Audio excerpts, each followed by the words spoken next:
The December rain hammered against the windows of Pinewood Elementary School with the kind of relentless fury that made children press their faces to glass and wonder if the weather had forgotten it was supposed to stop eventually. 7-year-old Emma Wilson sat cross-legged on the worn carpet of the multipurpose room, her small fingers tracing patterns in the faded linoleum that decades of footsteps had rubbed smooth. All around her, chaos swirled like a storm she couldn't quite escape. Children shrieked about Santa and presents and family gatherings that seemed to exist in some other universe entirely. Teachers fought losing battles against excitement that had reached fever pitch on this last day before winter break.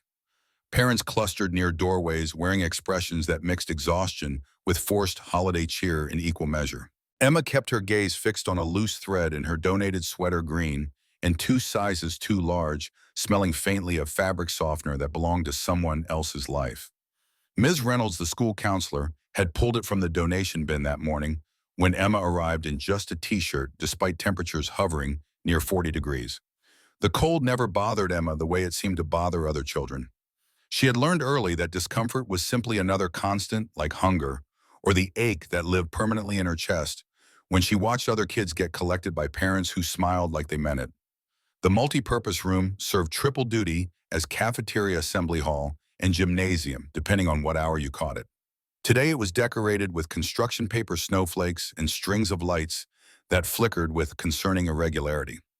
Emma had helped make some of those snowflakes during art class last week, carefully cutting folded paper exactly like Mrs. Chen had demonstrated. Hers had come out lopsided despite her best efforts. They were probably the ugly ones tucked near the emergency exit where nobody would look too closely. Ms. Reynolds' voice cut through the noise with that gentle weight Emma had learned to recognize as pity, dressed up as concern. "Emma, honey, we need to talk about the arrangements for tonight." Emma's stomach contracted into a fist. Arrangements. That word always preceded something bad. "Your aunt called." Ms. Reynolds crouched beside her knees, cracking audibly. She was a round woman in her 50s, with graying hair pulled back in a practical bun and eyes that had witnessed too many broken children. "She said they won't be able to take you for Christmas break after all." "There's been a situation with your cousin," Emma interrupted before Ms. Reynolds could continue, her voice barely above a whisper. "It's okay, I understand." But she didn't understand. Not really. How could she understand why Aunt Teresa had promised 3 weeks ago that this Christmas would be different, that Emma could stay through New Year's, that maybe it could become permanent? How could she understand why those promises evaporated like rain on hot pavement every single time Aunt Teresa had said it with such conviction, looking Emma directly in the eyes and promising that she was done shuffling between relatives like an unwanted package nobody wanted to claim? Emma had let herself believe it because the alternative was too dark to contemplate. Ms. Reynolds' jaw tightened in that way Emma recognized as anger directed at someone else, never at her. "Your Uncle Frank is on his way to pick you up. He'll take you to your grandmother's house for tonight, and we'll figure out the rest after the holiday." Grandmother, the word should have conjured images of cookies and warm embraces. Instead, Emma pictured the cramped apartment that smelled of cigarettes and old cooking oil, where Grace Wilson spent most days in a recliner, staring at game shows with the volume cranked too loud. Grace was 68 but looked 80, worn down by decades of hard choices that had accumulated into a face full of regret. She had raised Emma's mother poorly and would admit as much to anyone who asked, and seemed to view Emma as evidence of that failure repeating itself like a curse passing through generations. Emma's voice came out smaller than she intended. "Does she know I'm coming?" The pause before Ms. Reynolds answered communicated everything.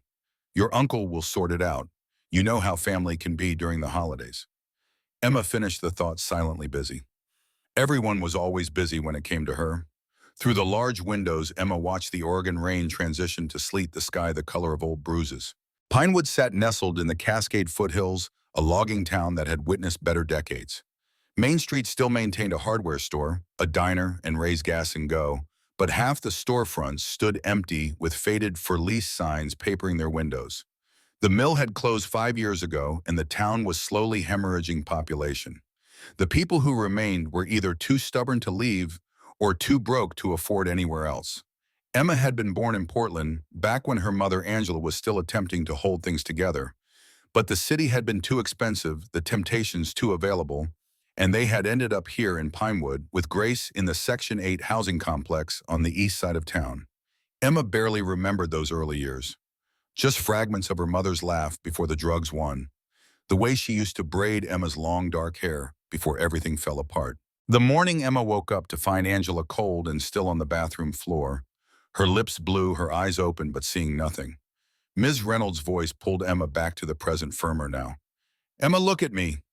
When Emma finally met her eyes, she saw something that resembled determination. "I'm going to make some calls over the break. We're going to find you a better situation, a real placement. This isn't right, and I'm not going to let it continue. Do you understand?" Emma nodded, though she had heard similar promises before. The system was overwhelmed, Ms. Reynolds had explained during one of their previous conversations. There weren't enough foster families, especially for older kids with what the files diplomatically termed behavioral challenges.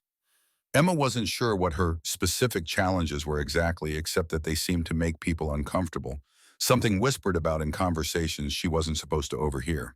The bell rang and the room erupted in celebration. Kids grabbed backpacks and lunchboxes, streaming toward waiting parents like water finding cracks. Emma watched them disappear one by one until the multi-purpose room stood nearly empty. Just her Ms. Reynolds and Jenna Kim, whose father was always late because he worked the day shift at the hospital in Bend, 40 minutes away. Jenna adjusted her glasses and spoke without being asked, her voice carrying simple certainty. "He'll be here soon. My dad. He's always late, but he comes." The confidence in those words struck Emma like a physical blow. What must it be like to know without doubt that someone would show up for you? To have that kind of faith that transcended disappointment and delay? Emma had no reference point for that kind of security. She existed in a state of perpetual uncertainty, never quite sure where she would sleep next week or whether the adults around her would remember she existed. 20 minutes later, Uncle Frank's truck pulled into the parking lot. Emma recognized the rusted blue Ford from previous pickups, its muffler held together with wire and duct tape, exhaust billowing white in the cold air. Frank was Grace's son from her first marriage, a man in his 40s with a beer belly and perpetually bloodshot eyes that suggested he spent his evenings nursing something stronger than soda. He wasn't cruel exactly, just profoundly indifferent. Emma represented a chore to be completed, like taking out trash or paying a bill you resented. Ms. Reynolds walked Emma out carrying the small backpack that contained everything Emma owned: a change of clothes, a toothbrush, and the tattered paperback of Charlotte's Web that was the only possession that felt genuinely hers. The sleet stung Emma's face as they crossed the parking lot. Frank barely glanced at her as she climbed into the passenger seat. His grunt was the closest thing to a greeting she would receive. Seatbelt. He was already pulling away before Miss Reynolds had fully closed the door. The drive to Grace's apartment took 12 minutes through Pinewood's quiet streets. Frank said nothing, just played classic rock low on the radio and drummed his fingers on the steering wheel. Emma watched the town slide past the boarded-up mill, the church with its crooked nativity scene, missing two wise men, the dollar store where everything actually cost $1 or less. Christmas lights were strung across Main Street, but half the bulbs had burned out, giving the decorations a gap-toothed appearance that matched the town's general sense of decline. Everything in Pinewood felt like it was slowly giving up, surrendering to forces too large to fight. Grace's apartment complex sat at the edge of town, a collection of identical two-story buildings with peeling yellow paint and rusted railings that left orange stains on your hands if you touched them. Frank parked but kept the engine running, clearly eager to complete his obligation and depart. His voice carried the particular discomfort of someone fulfilling a duty he resented. "Listen, your grandmother's not feeling great. Try not to be a problem." Emma nodded. She had perfected the art of not being a problem. It meant being invisible, needing nothing, wanting nothing, existing as a shadow that consumed no resources and generated no conflict. Frank finally turned to face her, and she saw something in his expression that might have been guilt or might have been indigestion. "It's not that people don't, it's just complicated, you know." She didn't know, but she nodded anyway because that's what adults wanted, the appearance of understanding even when nothing made sense. Frank added with the casualness of someone mentioning the weather, "Grace is drinking again. 3 years sober down the drain. Try not to upset her." The truck was already in reverse before Emma had fully closed the door. She watched his taillights disappear into the sleet and felt that familiar hollowness expanding in her chest. the place where other children seemed to have something warm and solid, something that kept them tethered to the world. In Emma, that space felt empty, like a room nobody had ever bothered to furnish. The building's entrance smelled of mildew and something burning that might have been someone's dinner, or might have been wiring overheating in the walls. Emma climbed the stairs to the second-floor apartment 2C and knocked softly. She could hear the television inside volume loud enough that Grace probably hadn't heard her. She knocked again harder this time. The door opened and Grace stood there in her bathrobe, a cigarette dangling from her lips, her expression shifting from confusion to irritation in the space between heartbeats. Her voice was gravel-worn smooth by decades of smoking. "What are you doing here?" Emma kept her voice small, apologetic for existing. "Uncle Frank brought me for Christmas Eve. Aunt Teresa said she couldn't." Grace spat the name like a curse. "Teresa couldn't organize a two-car parade. Get in here before you let all the heat out. And don't touch anything. I just cleaned." The apartment was small living room, flowing into kitchenette, one bedroom, one bathroom. It didn't look recently clean to Emma's eyes, but she had learned not to contradict adults about things that didn't matter. The television was tuned to a game show, and the coffee table was littered with scratch-off lottery tickets and an overflowing ashtray where cigarettes had been stubbed out with violence. What these was. Grace settled back into her recliner with a grunt. "I didn't know you were coming. Nobody tells me anything. Where are you supposed to sleep?" Emma's response was immediate. "The couch is fine. I don't need much." Grace's laugh was bitter. "Don't need much. Story of your life, isn't it?" Emma found half a sandwich wrapped in plastic in the refrigerator and a bruised apple. She ate standing at the kitchenette counter, trying to occupy as little space as possible. Through the window, she could see the parking lot, and beyond it, the dark expanse of pine forest that gave Pinewood its name. The sleet had transformed into snow-fat flakes that seemed to glow in the sodium vapor of street lamps. Somewhere in Pinewood, families were gathering around decorated trees. Children were sneaking peeks at presents, wrapped in paper that crinkled invitingly. Parents were laughing over spiked eggnog and telling stories about the year that was ending.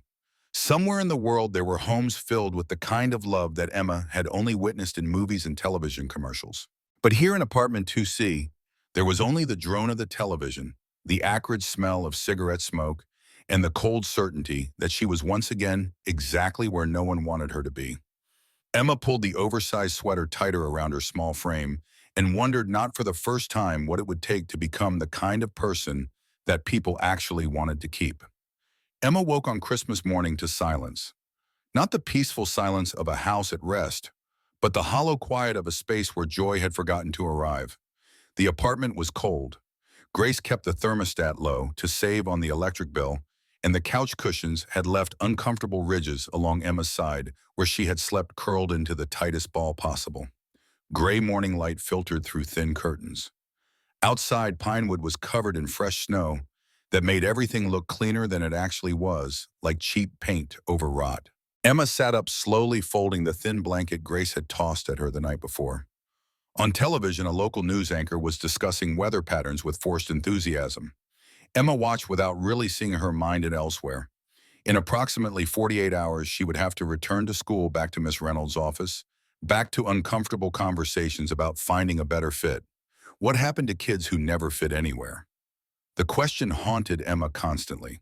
She had asked Miss Reynolds once, trying to sound casual, like she was just curious.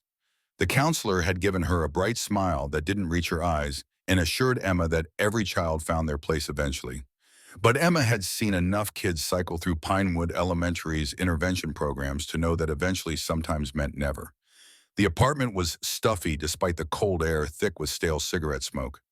Emma went to the kitchenette and poured herself a glass of water from the tap. The pipes groaned and clanked, and she heard Grace curse from the bedroom. The shout came through the closed door. "Keep it down out there," Emma whispered an apology that Grace probably couldn't hear. She spent the next hour sitting at the small kitchen table reading Charlotte's Web for probably the 20th time. The book's pages were soft and worn, the spine cracked from repeated openings. It had been her mother's once.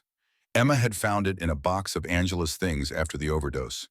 Inside the front cover, in faded pencil, someone had written, "To Angela, love, Mom." The grandmother who had given Angela this book had been dead for years before Emma was born. Sometimes Emma wondered if there was a curse on the women in her family, each generation more broken than the last, fractures spreading through bloodlines like cracks in ice. Grace emerged around 10, shuffling in slippers and ratty robe. She looked older in the morning light lines on her face, deeper thin gray hair, standing at odd angles. She went straight for the coffee pot without acknowledging Emma's presence.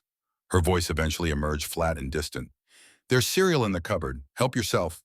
Emma had already eaten the last of the generic cornflakes the night before but didn't mention it. "I'm not really hungry. Thank you, though." Grace turned with coffee mug in hand and studied Emma with an expression that was difficult to read. "You look just like her, you know. Your mother, same eyes, same mouth. It's unsettling." Emma didn't know what to say to that. She had been told she resembled her mother before, but usually it was said with warmth like a compliment.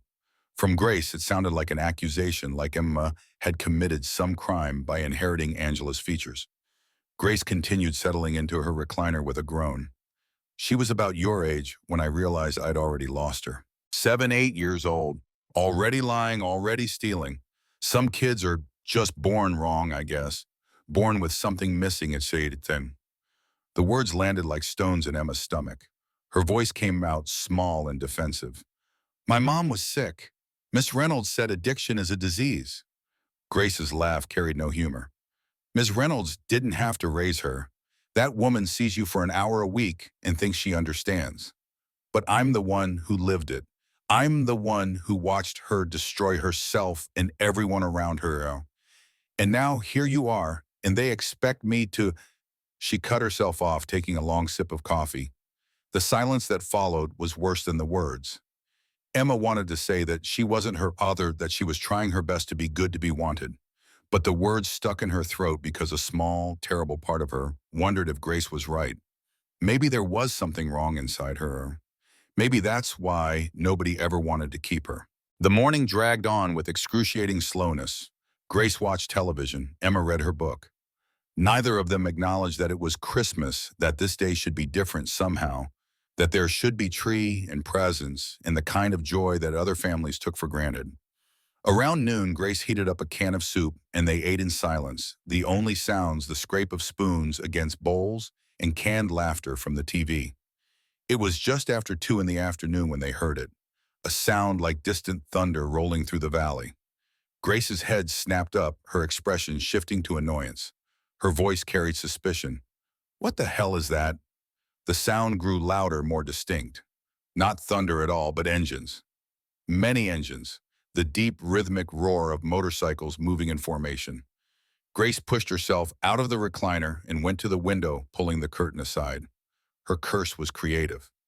Jesus Christ. Emma joined her, standing on tiptoes to see past Grace's shoulder. What she saw made her breath catch in her throat.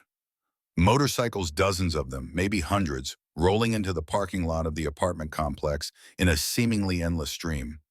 They weren't just any motorcycles. These were heavy bikes, Harleys mostly chrome gleaming, even under the overcast sky. And the riders, Emma had seen bikers before passing through Pinewood on their way to somewhere else, but never like this. Never this many.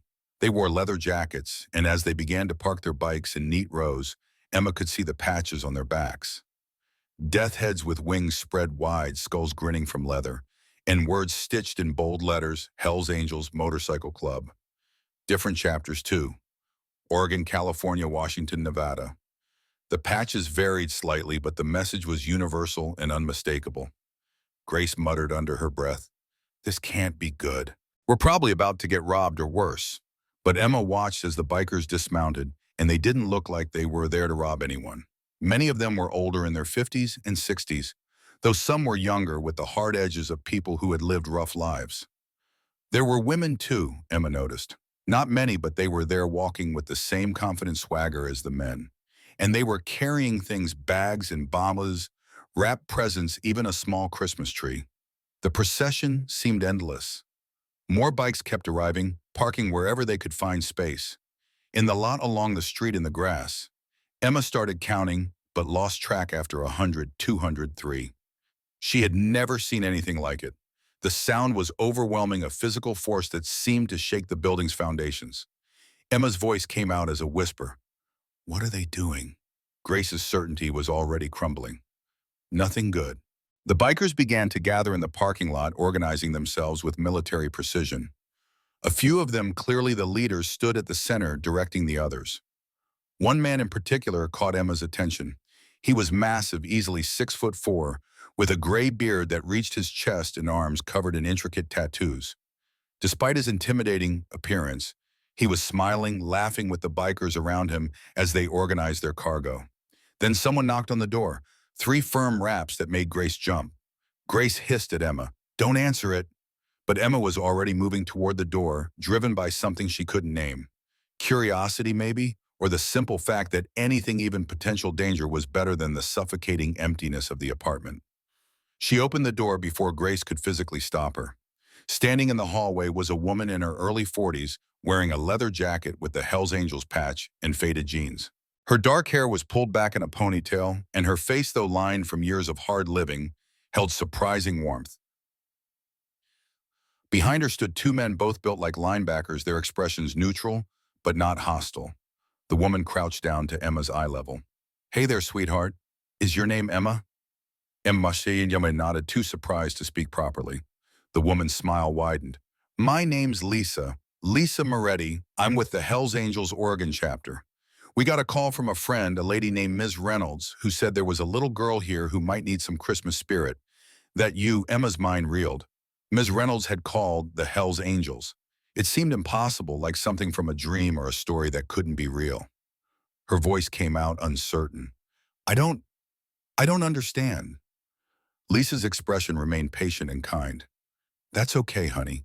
You don't have to understand. You just have to let us make Christmas happen. What do you say? Can we come in for a minute?"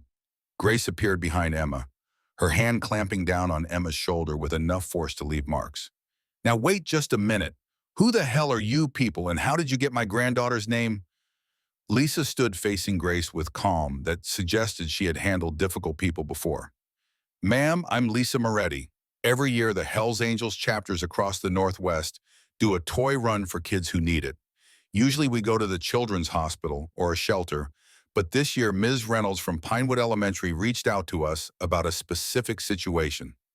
She continued, her voice steady and professional. "A little girl who needed to know she wasn't alone. That's all we're here to do. Bring some toys, some food, spread some guanine. We're not here to cause trouble." Grace's voice carried indignation. "Ms. Reynolds had no right," Lisa interrupted, her voice still calm but with an edge of steel. "Reynolds has every right to advocate for this child. Now we can do this one of 2 ways. You can let us give Emma a Christmas, or we can stand out here and make a scene. Your choice, ma'am. But either way, this little girl's getting a Christmas." Grace's face cycled through several emotions: anger, indignation, and finally resignation. She must have realized what Emma was already understanding. 500 bikers had just shown up, and they weren't leaving until they had accomplished what they came for. Grace's response came out tight and clipped. "Fine, but make it quick." Lisa's smile returned. She turned and gave a hand signal to the bikers waiting in the parking lot below. Suddenly, the world exploded into motion. Bikers began climbing the stairs carrying boxes and bags. But they didn't just come to apartment 2C. They spread throughout the complex, knocking on doors, handing out presents to every child they could find. The sound of children's laughter began to fill the air, punctuated by surprised gasps from parents and the ongoing rumble of motorcycle engines that had become a kind of soundtrack. Emma stood in the doorway watching in stunned silence as Lisa and 2 other bikers brought in armload after armload of gifts. A new winter coat in exactly her size, snow boots with fleece lining, clothes that didn't come from a donation bin, new jeans, sweaters, shirts with tags still attached. Books, so many books, including a pristine hardcover edition of Charlotte's Web that made Emma's throat tight with emotion. Art supplies in a plastic carrier, a stuffed animal, a brown bear with a red ribbon around its neck that was so soft Emma wanted to press her face into it and never let go. But it wasn't just Emma. Grace watched in shock as they brought in bags of groceries. Real food, not cheap staples, but quality items: fresh fruit, vegetables, meat, bread, cheese, coffee, even a small ham. And then impossibly, they brought in a Christmas tree, a real one about 4 feet tall, complete with a stand. Lisa directed 2 younger bikers who looked thrilled to be handling tree duty. "We'll set this up for you." Within 20 minutes, Grace's dingy apartment had been transformed. The Christmas tree stood in the corner, decorated and glowing with lights that actually worked. Presents were piled underneath it in a mountain of wrapped packages. The kitchen counter was covered with groceries. And Emma stood in the center of it all, unable to process what was happening, her mind unable to accept that this was real and not some elaborate dream. The big man with the gray beard, the one Emma had noticed earlier, appeared in the doorway. He had to duck to enter the apartment, his presence immediately filling the small space. But when he looked at Emma, his eyes were gentle. His voice was a deep rumble. "Hey there, little miss. Name's Big Mike. Marcus Santoro, actually, but everyone calls me Big Mike. I'm president of the Oregon chapter. Ms. Reynolds told us about you, told us you needed some people in your corner." He held out a card, not a greeting card, but something official looking.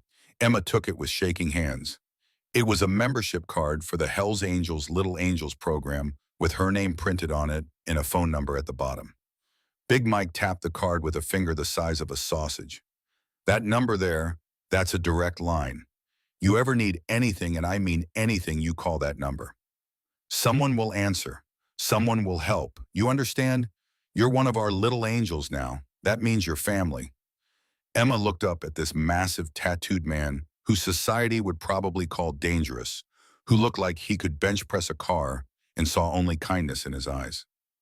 Something inside her chest, that hollow, empty place, suddenly didn't feel quite so hollow anymore. Her voice came out as a whisper. "Thank you." Big Mike grinned, his whole face transforming. "Don't thank me yet. We got one more thing." He turned and shouted down the hallway. "Bring it up." Two bikers appeared carrying something large and unwieldy wrapped in a moving blanket. They brought it into the apartment and carefully unwrapped it. It was a bicycle, not a cheap one from a discount store, but a real mountain bike, purple and silver, with Emma's name painted on the frame in flowing script. Big Mike explained with obvious pride. "Custom job. One of our brothers owns a bike shop in Salem. When we heard about you, he stayed up all night putting this together. It's yours, kiddo. Merry Christmas." Emma couldn't speak, couldn't breathe. She walked over to the bike, her hand reaching out to touch the handlebar, as if it might disappear if she moved too quickly. Her name, her actual name painted on the frame in beautiful letters. Someone had made this specifically for her. Someone had stayed up all night thinking about her, working for her, believing she was worth the effort. The tears came suddenly overwhelming her. She had been so good at holding them back for so long, at being strong and not being a problem. But this broke something open inside her. She sobbed, her small shoulders shaking with 2 years of loneliness and rejection pouring out in waves she couldn't control. Lisa was there immediately, gathering Emma into a hug that smelled of leather and perfume, and something else, something that felt impossibly like safety. Her voice was gentle in Emma's ear. "Let it out, honey. Let it all out. You're allowed to feel this. You're allowed to be a kid." And Emma did. She cried into Lisa's jacket while 500 Hells Angels, men and women who the world called outlaws and criminals, stood in and around a crumbling apartment complex in Ashwood, Oregon, and proved that sometimes the most unexpected people are capable of the most extraordinary grace. The rest of Christmas Day unfolded like a dream Emma was afraid she would wake from.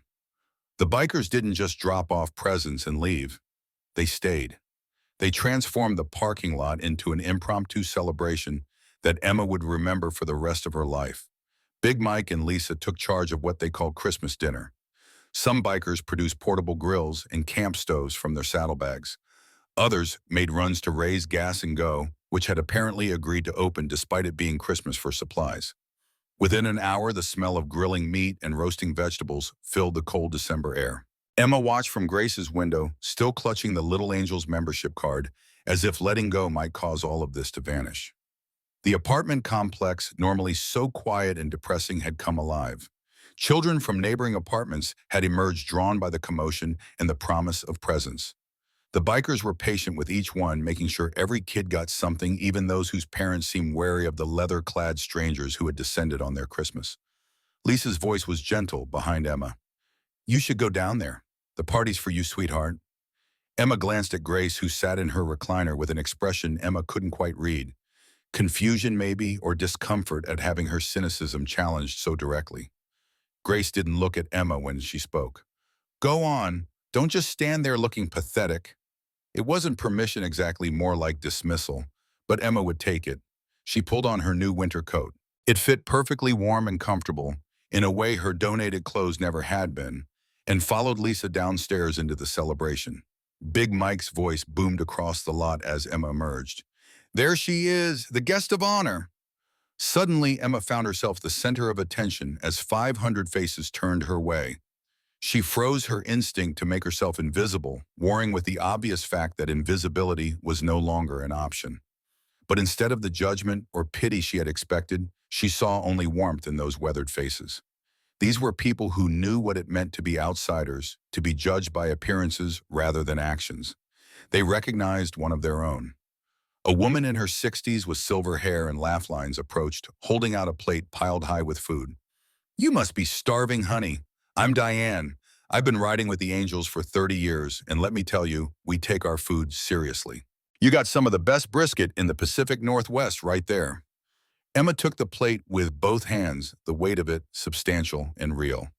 Brisket, coleslaw, cornbread, green beans, and a slice of what looked like homemade apple pie. It was more food than she usually saw in a week. Her voice came out small. Thank you, Diane winked. Don't thank me. Eat. And then come find me. I brought my Polaroid camera and we're going to take some pictures. You need memories, you know.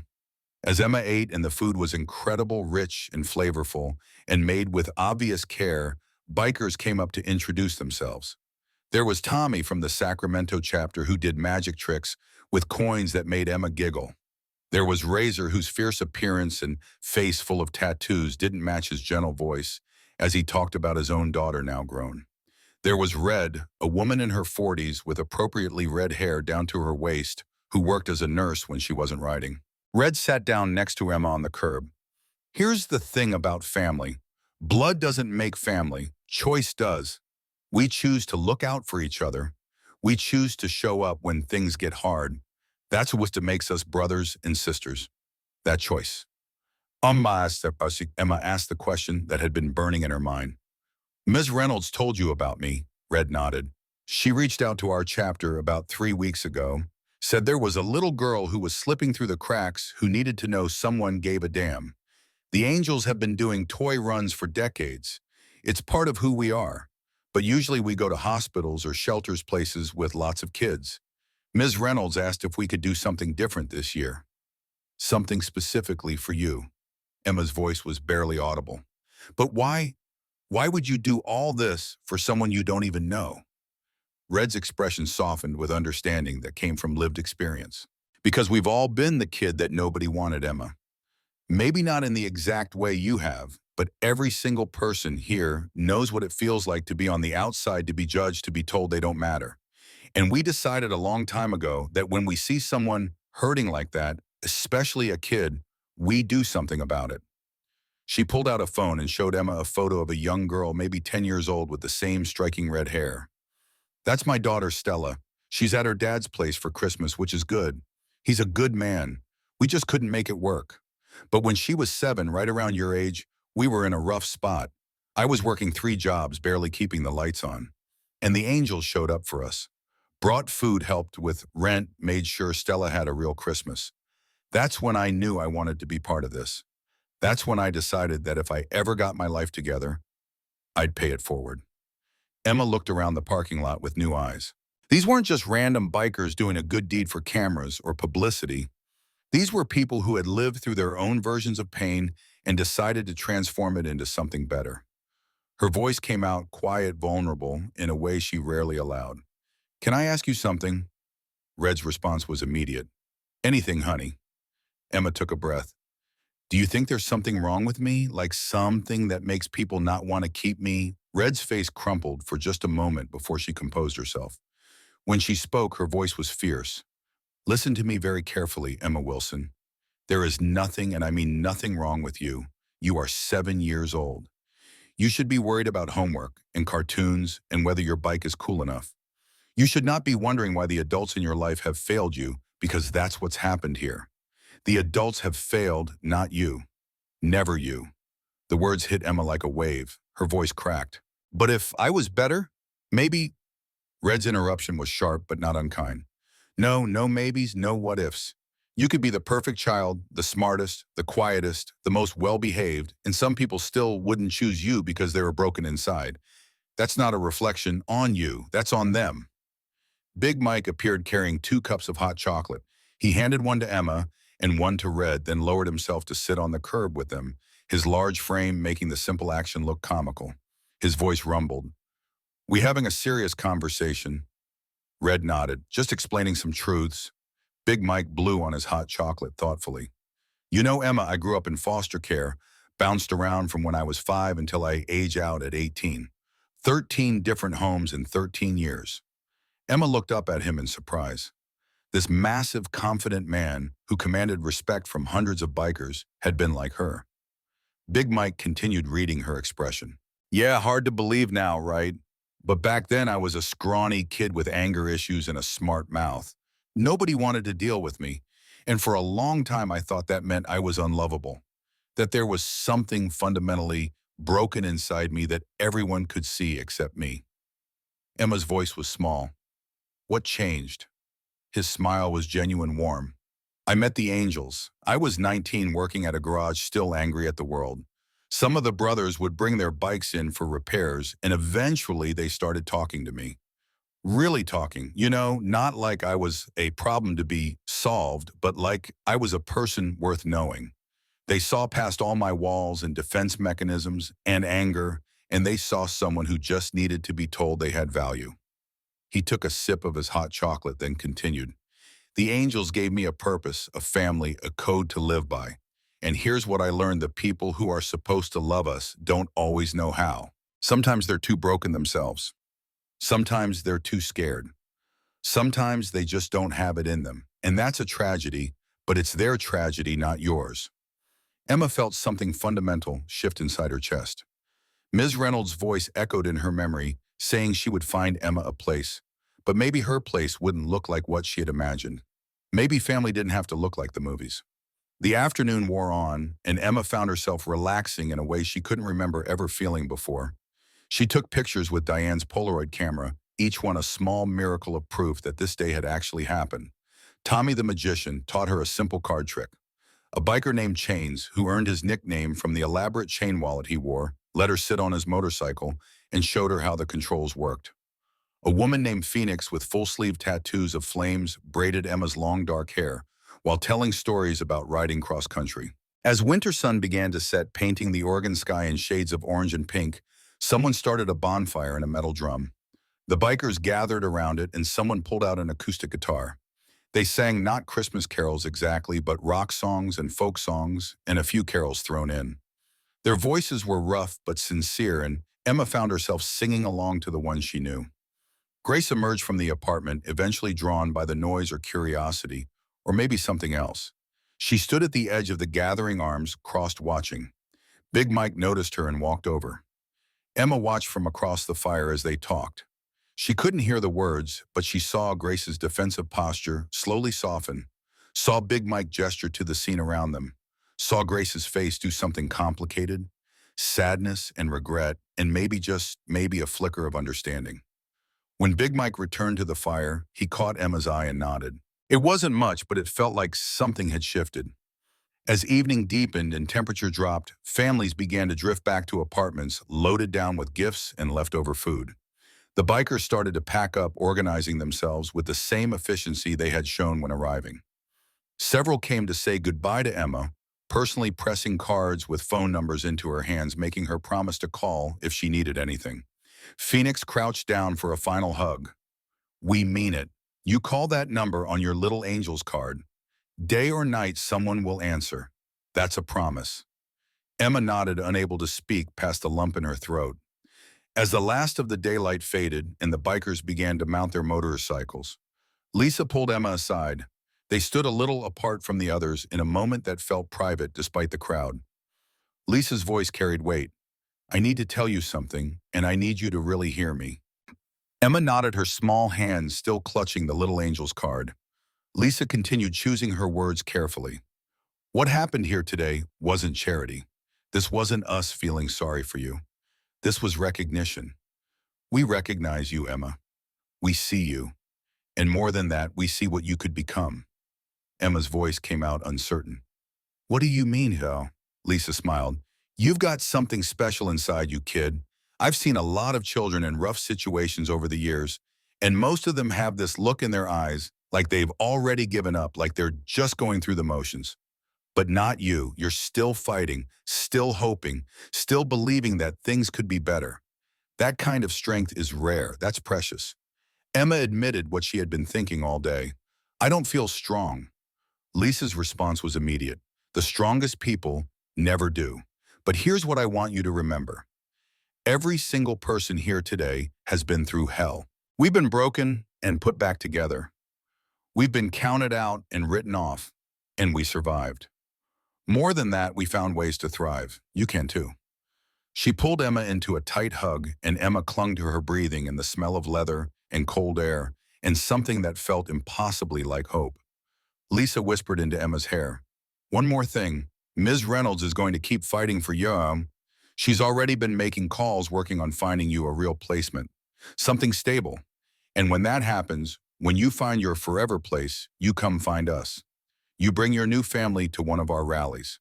Let them see that you've got a whole army of uncles and aunts who will raise hell if anyone tries to hurt you. You got that? Emma nodded against Lisa's shoulder, unable to speak. The motorcycles roared to life one by one, the sound echoing off the apartment buildings and rolling through the valley. Big Mike was the last to leave. He gave Emma one final bear hug that lifted her off her feet, then handed her a small wrapped package. His voice was gruff with emotion. Open it later, when you need a reminder. And then they were gone. 500 motorcycles streaming out of the parking lot and onto the highway, their taillights like a river of red stars flowing through the darkness. The sound of their engines faded gradually until all that was left was the cold night air and the smell of wood smoke from the dying bonfire. Emma stood in the parking lot long after they disappeared, holding Big Mike's package and feeling like the world had somehow expanded, like the walls that had been pressing in on her had suddenly been pushed back, revealing space she hadn't known existed. When she finally went back upstairs, Grace was in the kitchen putting away the groceries that the bikers had brought. She didn't look at Emma when she spoke. Grace's voice was slow, careful.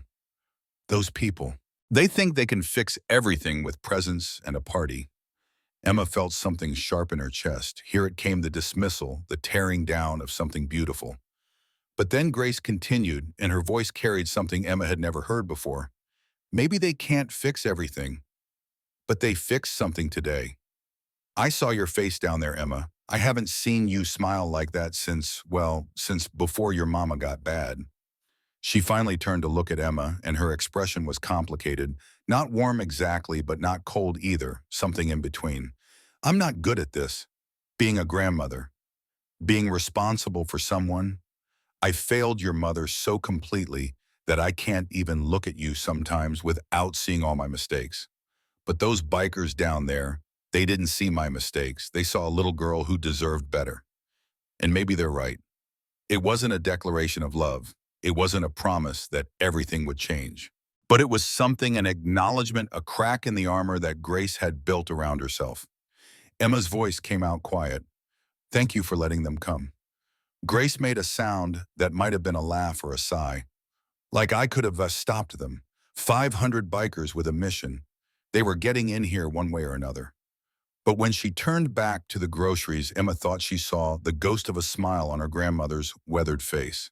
That night, lying on the couch under her new blanket, surrounded by presents, in proof that this day had actually happened, Emma carefully opened Big Mike's package. Inside was a small silver necklace with a pendant shaped like a pair of angel wings. There was a note in rough handwriting. Emma, these wings are a reminder that you can fly even when the world tries to clip you. You're never alone, you're part of the angels now. Big Mike.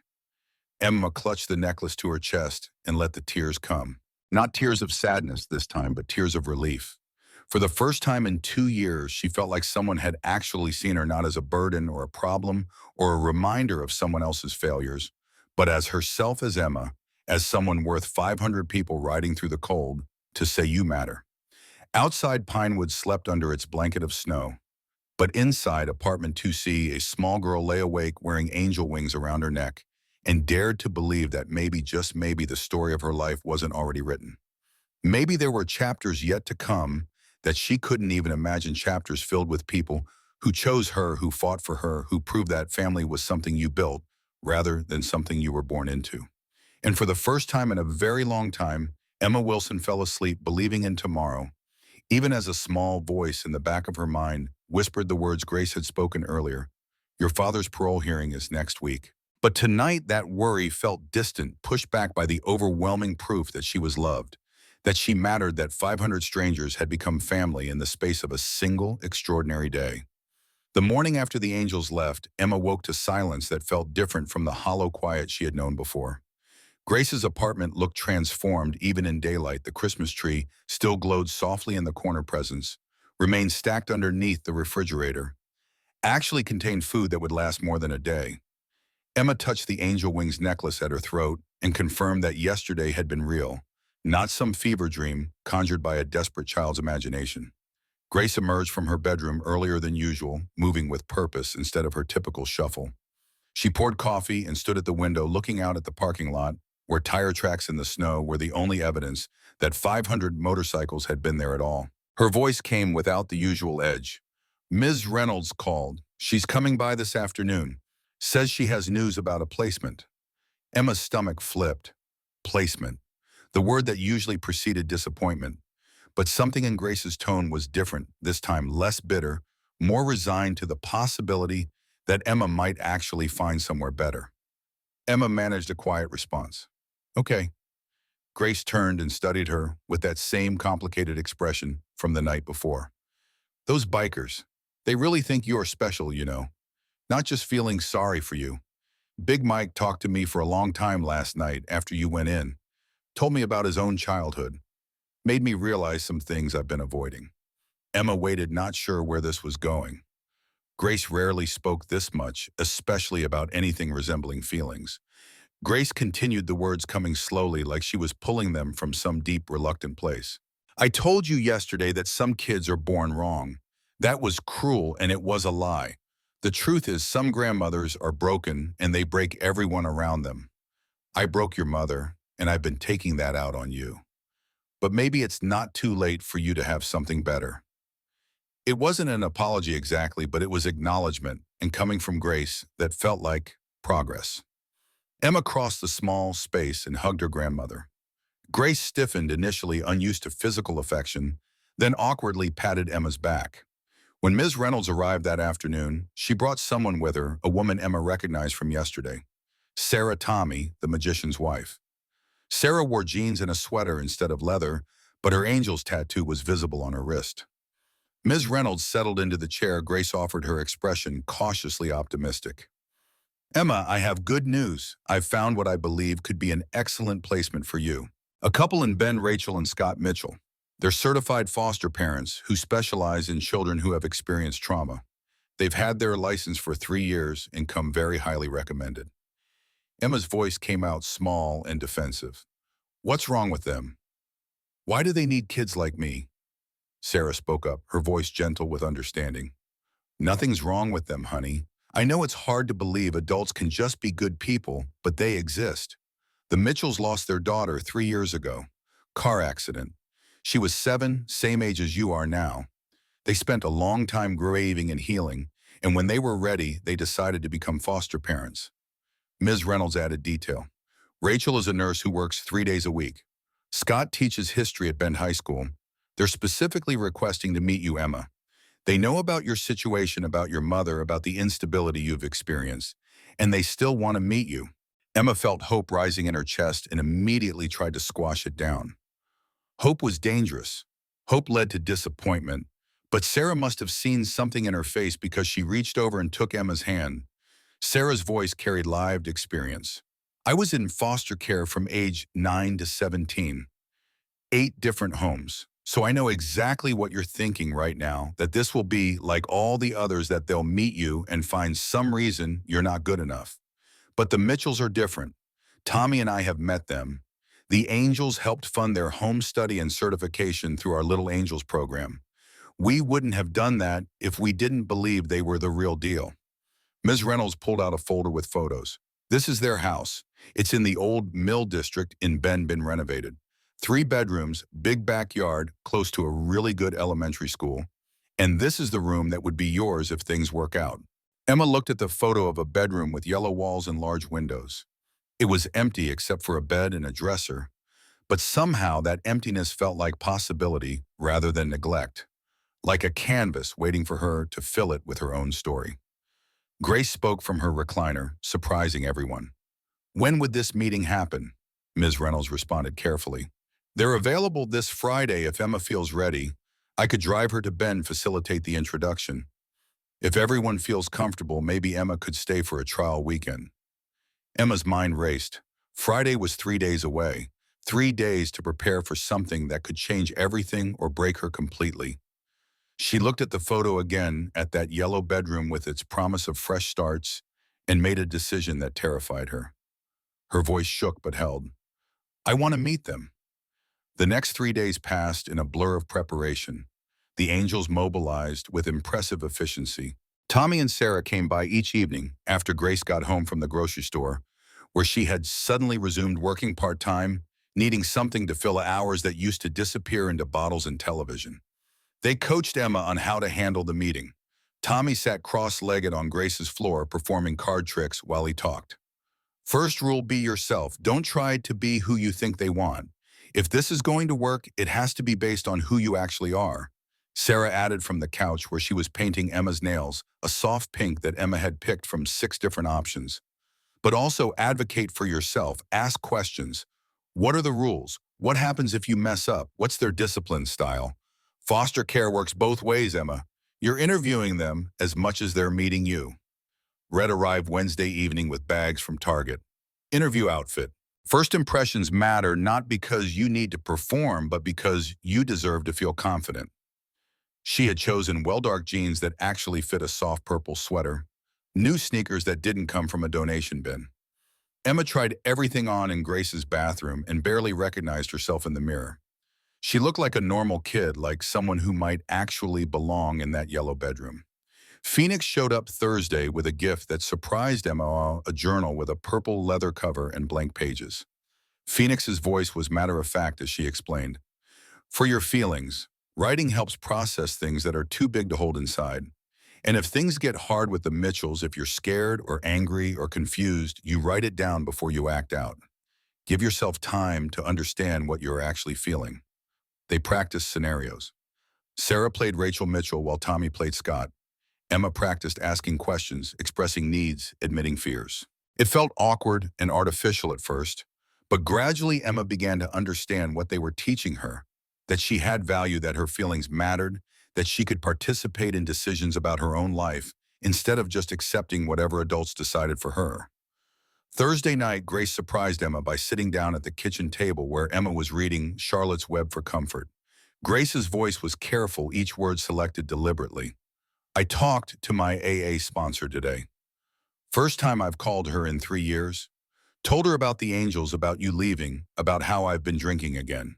She reminded me that I can't control you leaving, but I can control how I handle it." Emma waited, not sure what to say. Grace continued, her fingers tracing patterns on the worn table surface. "I'm going to a meeting tomorrow morning. First of 90. That's what they tell you to do when you relapse 90 meetings in 90 days. And I'm going to get my 3-year chip again eventually. Not for you exactly. You'll be in Bend with people who actually know how to care for a child. But maybe for me. Maybe it's not too late for me to figure out how to be someone you'd want to stay in touch with." Emma's throat went tight. "I'd like that, Grandma." The word hung in the air between them. Emma had never called Grace Grandma before, always just Grace. The older woman's eyes went glassy for a moment before she blinked hard and stood abruptly. Grace cleared her throat roughly. "Well, you should get some sleep. Big day tomorrow." Friday morning, Ms. Reynolds picked Emma up at 9. Grace walked her down to the car, and just before Emma climbed in, pressed something into her hand. It was a photo of Angela, young and healthy and smiling before the drugs had stolen everything. On the bust, Grace had written, "Your mother at age 7, you have her courage." The drive to Bend took an hour through landscape that grew increasingly beautiful as they left the flatlands behind and entered the mountains. Ms. Reynolds kept the conversation light, pointing out landmarks and asking Emma about school and her favorite subjects. But as they entered Bend's city limits, the counselor's tone shifted to something more serious. Ms. Reynolds pulled into a coffee shop parking lot and turned off the engine. Emma, before we get there, I need to prepare you for something. The Mitchells are wonderful people, but they're also grieving parents. Their daughter Lily died 3 years ago, and some days are harder than others. If you notice Rachel or Scott getting emotional, it's not about you. It's about their loss. Emma nodded, understanding suddenly why the Mitchells might want to foster a 7-year-old girl. She was the same age as the daughter they had lost. The thought should have made her uncomfortable, should have felt like she was being asked to replace someone. But somehow it didn't. It felt like maybe broken people could help other broken people heal. The Mitchells' house sat on a quiet street lined with mature trees and renovated homes that had once housed mill workers. It was a craftsman-style bungalow painted soft gray with white trim and a red front door. The yard was neat without being obsessive, and there was a tire swing hanging from an oak tree in the back that Emma could see from the driveway. Rachel Mitchell opened the door before Ms. Reynolds even knocked. She was in her early 40s with shoulder-length brown hair and kind eyes that showed signs of tears cried and survived. She wore jeans and a cardigan, and her smile when she saw Emma was genuine and nervous in equal measure. Her voice was warm, welcoming. "Emma, we're so glad you're here. Please come in." Inside, the house smelled like cinnamon and coffee. The living room was comfortable without being fussy. Worn leather couch bookshelves packed with novels and history books. Family photos on the mantel, including several of a little girl with blonde curls in Rachel's eyes. Scott Mitchell appeared from what Emma assumed was the kitchen. He was tall and lanky with graying hair and wire-rimmed glasses, looking exactly like what you'd expect from a high school history teacher. Scott's greeting was gentle. "Hi, Emma. Thank you for agreeing to meet with us. Can I get you something to drink?" "We have juice, milk soda, hot chocolate." Emma's voice came out quieter than she intended. "Hot chocolate sounds nice. Thank you." They settled in the living room, and for a moment nobody back, the adults clearly unsure how to begin. Emma decided to follow Sarah's advice about advocating for herself. She took a breath and spoke directly. "Ms. Reynolds said you lost your daughter. I'm sorry. That must be really hard." Well, Rachel's eyes went glassy, but her voice stayed steady. "Thank you, Emma. Yes, it's been incredibly hard. Lily died in a car accident 3 years ago. A drunk driver ran a red light. For a long time, we couldn't imagine ever opening our home to another child. It felt like we'd be trying to replace her, which is impossible. But eventually we realized that we had all this love and nowhere to put it. And there are kids who need exactly that." Scott added, his words measured and honest. "We want to be very clear with you, Emma. We're not looking for a replacement for Lily. We're looking to build something new. And we can't promise how long you'll be with us. Every placement is different. Some kids stay a few months, some longer. What we can promise is our commitment to you for however long you need us."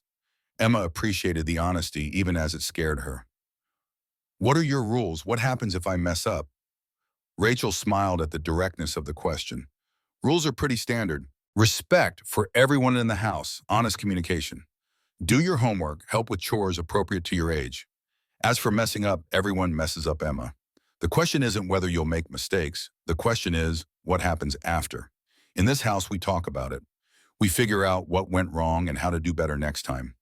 And then we move forward. No grudges, no keeping score." Scott gestured toward the hallway. "Would you like to see what would be your room if you decide you want to try staying with us?" Emma nodded and followed them down a short hallway past what was clearly the master bedroom and a home office. The last door opened to the yellow bedroom from the photos, but seeing it in person was different. The walls were freshly painted, the hardwood floors polished, and the large window looked out onto the backyard with its tire swing and a garden bed that was dormant for winter, but would likely bloom in spring. Rachel's voice held careful hope. "We left it mostly empty because we thought you might want to help decorate it. Choose your own bedding, decide how to arrange things.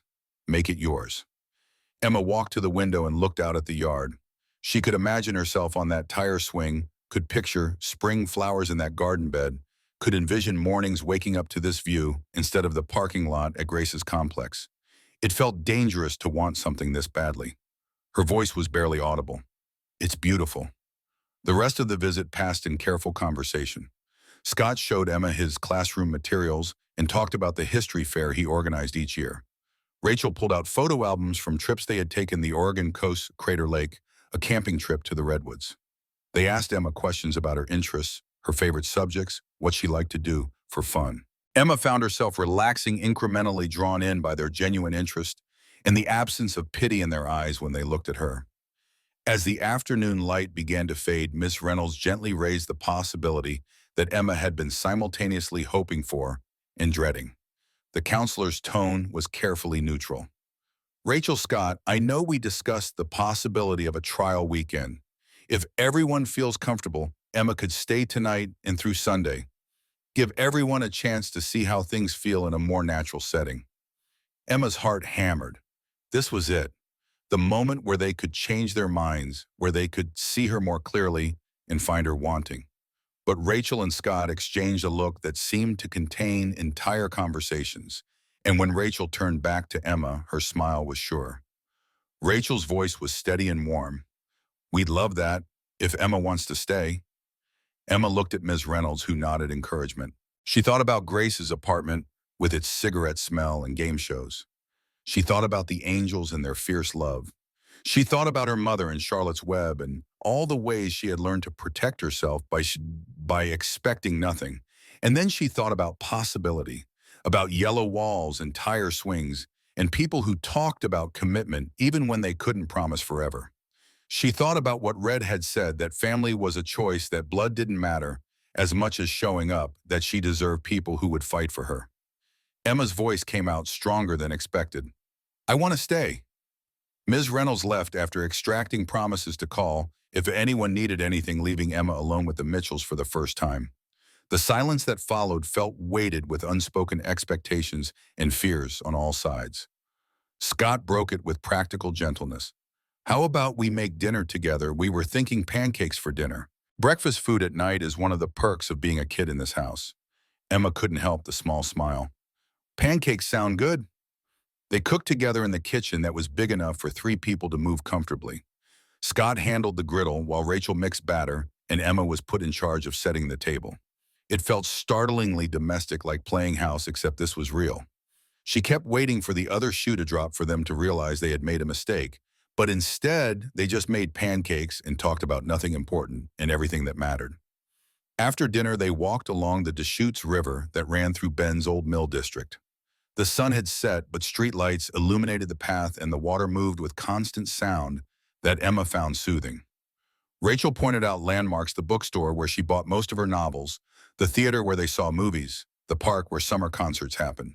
Scott added with a grin, and that's Ray's Hardware, where I spend way too much money on projects I never finish.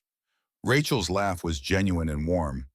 Last year, he bought supplies for a tree house. The wood is still sitting in our garage. Emma spoke without thinking. I've never had a tree house. The words hung in the air, and Emma immediately regretted them. She sounded like she was asking for something, expecting them to build her a tree house just because she mentioned it. But Scott's response was thoughtful, not dismissive. His voice carried possibility without promises. Well, maybe that's a project we could work on together this spring. If you're still with us, I could use someone to help me actually follow through. Emma felt something warm bloom in her chest. If you're still with us, not when you leave, not acknowledging the inevitable rejection. Just a simple acknowledgement that maybe possibly she could stay long enough to see a project through from beginning to end. Saturday morning, Emma woke in the yellow bedroom, and for a disoriented moment couldn't remember where she was. Then it came flooding back: the Mitchells, the trial weekend, the terrifying possibility that this could work. She climbed out of bed and found clothes laid out on the chair: jeans and a soft green sweater that Rachel must have left while Emma slept. The smell of coffee and bacon drew her to the kitchen, where both Mitchells were already up. Scott stood at the stove while Rachel sat at the table with a newspaper and a steaming mug. They both looked up when Emma appeared, and their smiles seemed genuinely pleased to see her. Rachel's morning voice was slightly rough but welcoming. Good morning. Did you sleep okay? Emma nodded. The truth was she had slept better than she had in months, but admitting that felt too vulnerable. Rachel seemed to understand and simply gestured to the chair next to her. The morning passed in comfortable domesticity that Emma found both wonderful and terrifying.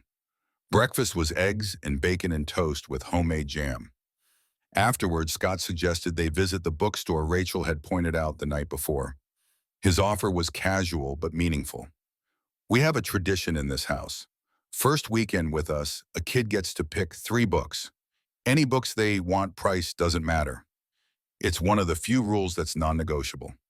The bookstore was exactly what Emma imagined heaven might look like: floor-to-ceiling shelves, cozy reading nooks, the smell of paper and possibility.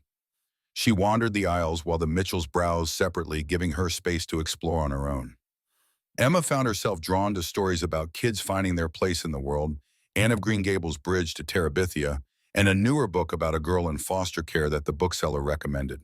When they reconvened at the register, Scott saw her selections and something crossed his face: recognition, maybe, or understanding.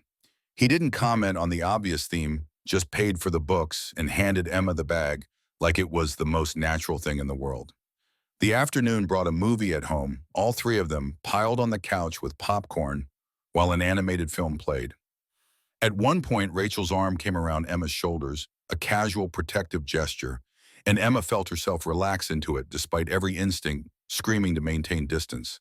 When the movie ended, Rachel didn't immediately pull away, and Emma found herself thinking that this specific moment felt like what home was supposed to feel like.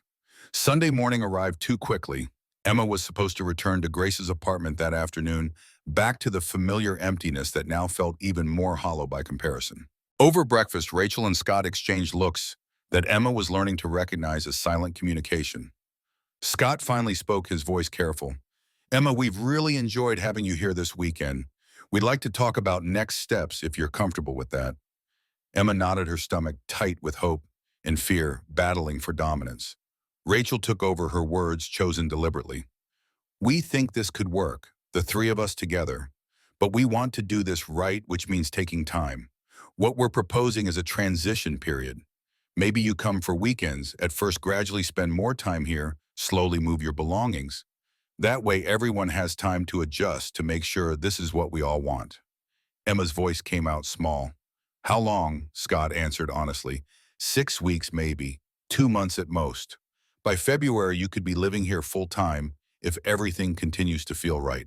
It wasn't the immediate transformation Emma had secretly hoped for, but she recognized the wisdom in what they were offering. Trust had to be earned on both sides. She nodded slowly. Her voice carried more conviction than she felt. "I'd like that." The drive back to Ashwood with Ms. Reynolds was quiet. Emma stared out the window at the landscape passing in reverse, carrying her back to the place that wasn't home but was familiar. When they pulled into the parking lot of Grace's complex, Emma saw something unexpected. Red's motorcycle parked near the entrance. Ms. Reynolds noticed too. "Looks like you have a visitor." Upstairs, Emma found Red sitting at Grace's kitchen table with coffee, deep in conversation with Emma's grandmother. They both looked up when Emma entered, and Red's face split into a wide grin. Red stood and opened her arms. "There she is. How'd it go?" Emma fell into the hug and let herself be held for a moment before pulling back. "It was good, really good. They want me to come back next weekend." Grace spoke from her chair, her voice carrying something new: pride, maybe, or hope. "That's good, Emma. That's really good." Red explained her presence without being asked. "I came to check on your grandma. Made sure she got to her AA meeting this morning. First of 90. Emma looked at Grace with new eyes. Her grandmother held up a white chip, the kind they gave you at your first meeting after a relapse. Grace's voice was gruff but determined. "Day 1 again, but I'm doing it." The next 6 weeks passed in a rhythm that became Emma's new normal.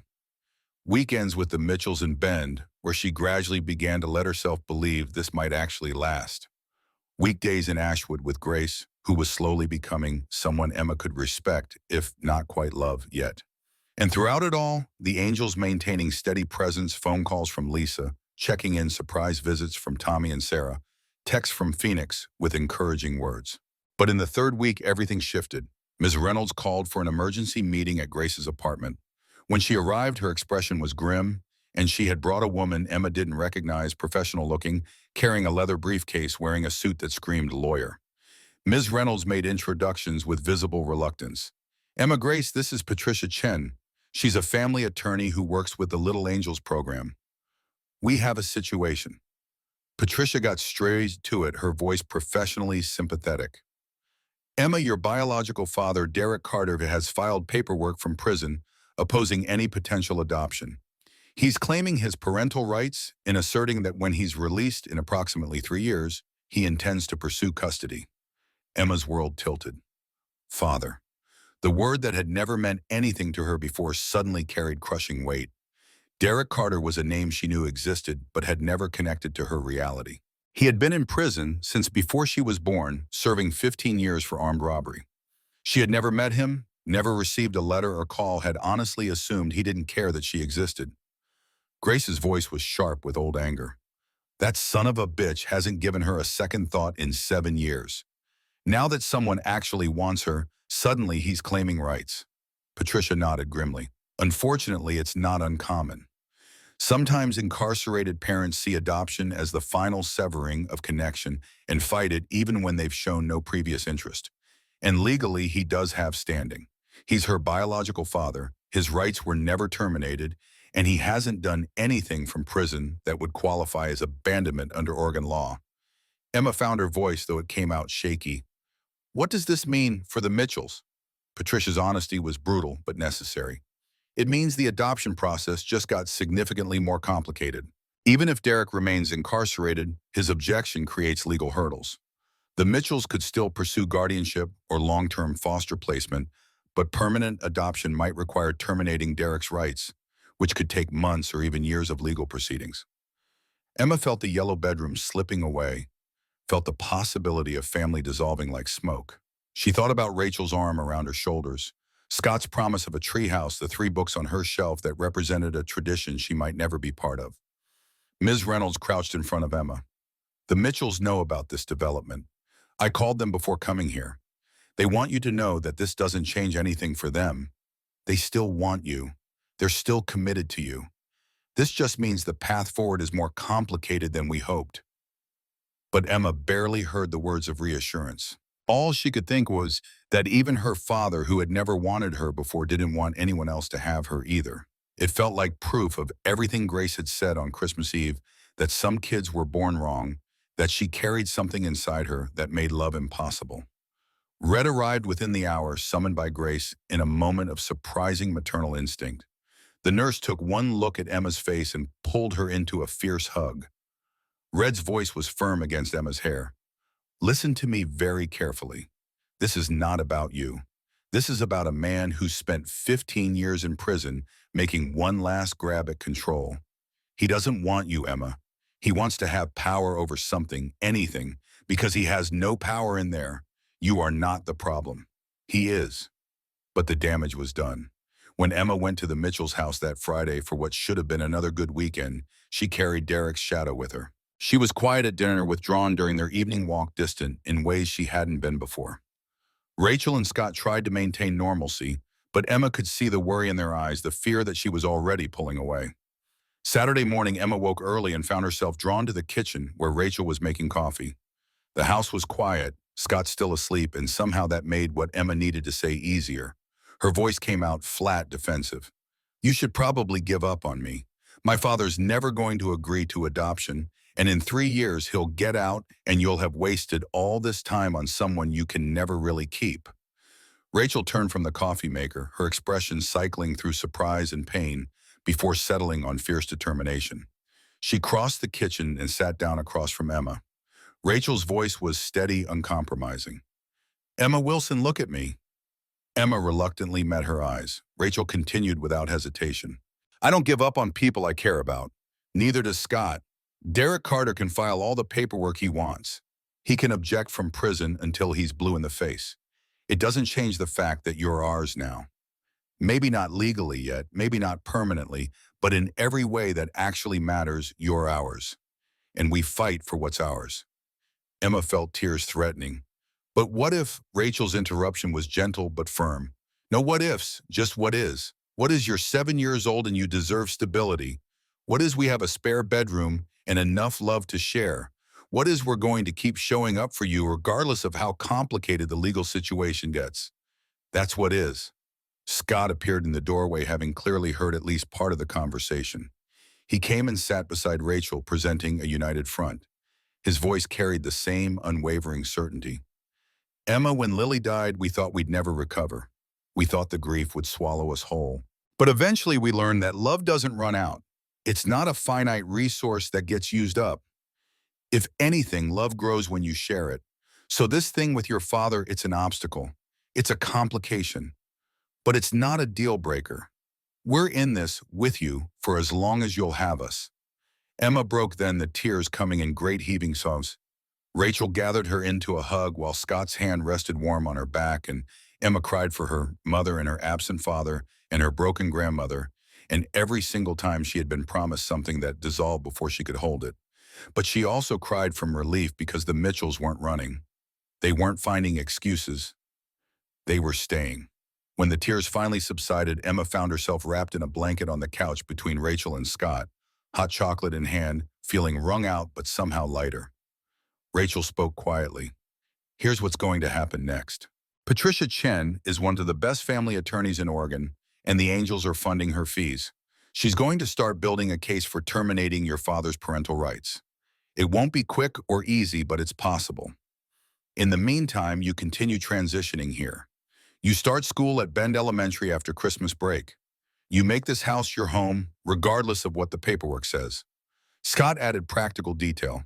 And next weekend, we're going to build that treehouse, because you're going to be here in the spring to use it. Mama managed a watery smile. You really think so? Rachel's certainty was absolute. I know so.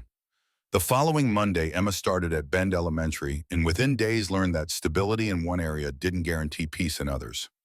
Word spread quickly among students that the new girl was connected to the Hells Angels. In a small town like Bend, where most families had lived for generations and everyone knew everyone else's business, Emma's unusual situation made her a target for curiosity and cruelty in equal measure. By the end of her first week, someone had written biker trash on her locker in black marker. Emma stared at the words during lunch period, feeling the familiar curl of shame in her stomach. She hadn't done anything wrong, but somehow she was still marked as different, as lesser, as someone who didn't belong. The selective mutism that had plagued her after her mother's death began creeping back. Emma found herself unable to speak in class even when she knew the answers, her throat closing around words that wouldn't come. Teachers expressed concern to Rachel, who responded with patience, but Emma could see the worry in her foster mother's eyes. Phoenix heard about the bullying through the Angels network and showed up at the Mitchell's house on Saturday unannounced. She took Emma out to the backyard and spent 2 hours teaching her not physical self-defense, but emotional protection. Phoenix's voice was matter-of-fact, sharing hard-won wisdom. Words only have the power you give them. Someone calls you biker trash, you own it.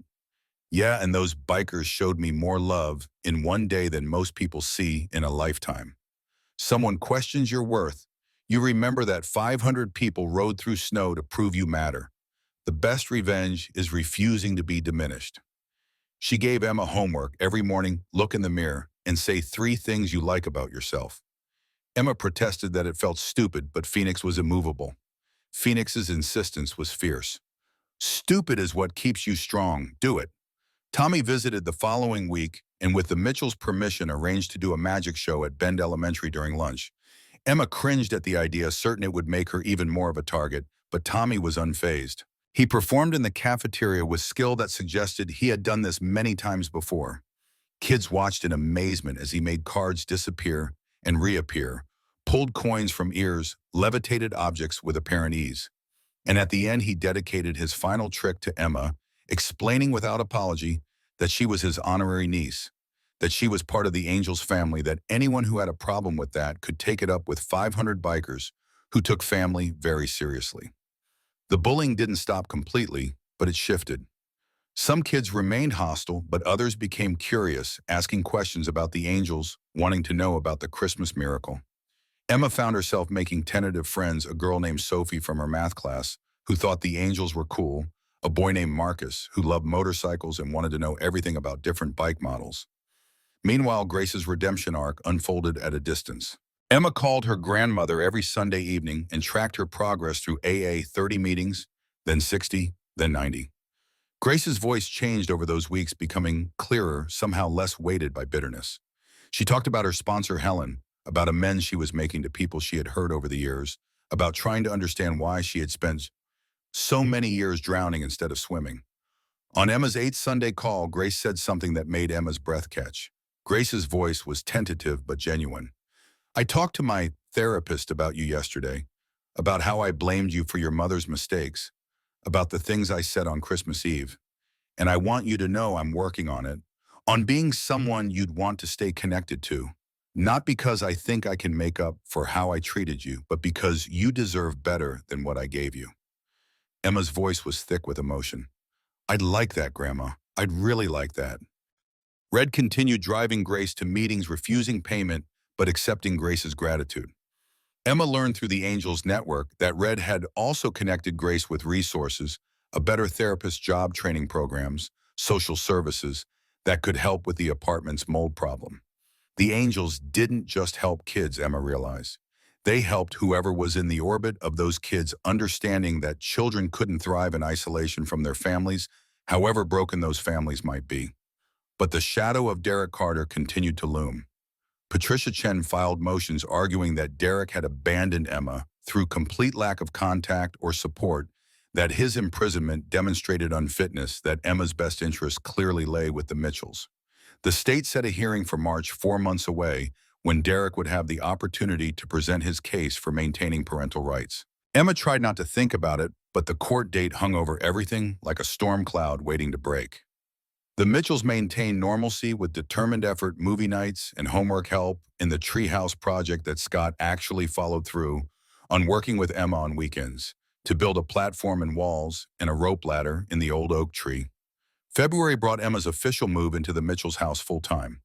Ms. Reynolds helped transport the last of Emma's belongings from Grace's apartment: clothes, books, the angel wings necklace that Emma wore every single day, the journal Phoenix had given her, that was now half filled with thoughts and fears and hopes Emma was learning to articulate. Grace hugged Emma goodbye with surprising fierceness. You call every Sunday, and you come visit when you can. I'm not done working on being someone you can count on. Emma promised and meant it. Grace was broken, but she was trying, and that counted for something. The Mitchells threw a small celebration that evening, Emma's official moving-in party. It was just the three of them, plus Big Mike and Lisa, who rode down from Portland, bearing gifts. They ate pizza and played board games, and at the end of the night, Rachel gave Emma a small wrapped box. Inside was a key on a chain with a tag that read, Home. Rachel's voice was soft but sure. This is your home now, Emma. Legally, we're still working through complications, but in every way that matters, this is your home, and you're our daughter. This key is a promise that you always have a place here, regardless of what courts or biological fathers or anyone else says. Emma clutched the key and thought about the yellow bedroom that now held her books and clothes and art supplies, about the treehouse half finished in the yard, about Sunday dinners and homework at the kitchen table, and the way Scott's terrible dad jokes made her groan even as she smiled. She thought about Grace working through her meetings one day at a time, and the Angels maintaining their protective circle, and Ms. Reynolds, who had refused to stop fighting for her. And she thought about possibility that maybe broken things could be put back together in new configurations, that maybe love was what you built rather than what you were born into, that maybe she could fly even when the world tried to clip her wings, just like Big Mike's note had promised. The March court date was approaching, and Emma knew the real battle was just beginning. But tonight in this house, with these people wearing her key necklace and